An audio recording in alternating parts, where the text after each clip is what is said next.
Nyie wakati mnawaza inawezekana haiwezekani Chadema kufutwa, msajili kasema hana utani, ataifuta kweli. Sasa hapo sisi tutamwimbia wimbo msajili au tuimbie Chadema? Kwa sababu John Heche yeye amesema kama anataka kufuta afute, ataona Watanzania watamfanya nini. Kama anataka kufuta afute, ataona Watanzania watamfanya nini. Umeelewa? Watamrushia mawe.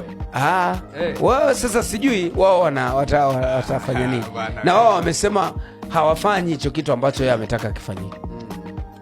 Lakini msajili naye kuna muda jitafakari kiukweli. Muda wote ni barua za maonyo tu. Mimi siwezi kuona amewapongeza Chadema au chama chochote cha siasa. Alipongeza kafu kwenye uchaguzi wa kumtafuta mwenyekiti wao ambao wakampata Lipumba.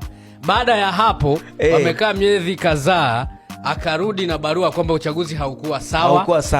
Ila aliwapongeza. Mwanzo aliwapongeza kafu.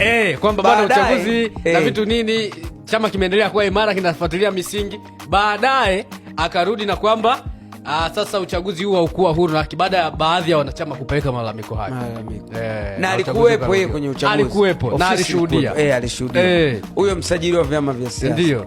2 kama 3, 3 kama 2, 1 kama 7, 1 kama 11 na 101 ni kama 1. Msajili wa vyama vya siasa, mwimbie ile nyimbo una imani naye.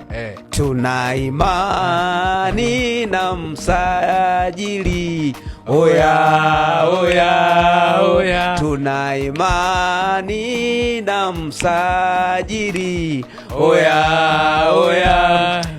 Msajili kweli kweli kweli kweli kweli, nasema msajili kweli we kweli. Bana, msajili tunayemzungumzia hapa ni msajili wa vyama vya siasa nchini. Yeye bwana haangalii ukubwa wenu ni upi.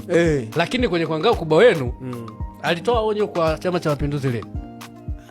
Sijui. Mimi ninachojua ndio hiyo ambao unaijua wewe, kwamba aliwapongeza kafu wakati wamefanya uchaguzi wa kumchagua mwenyekiti wao Lipumba.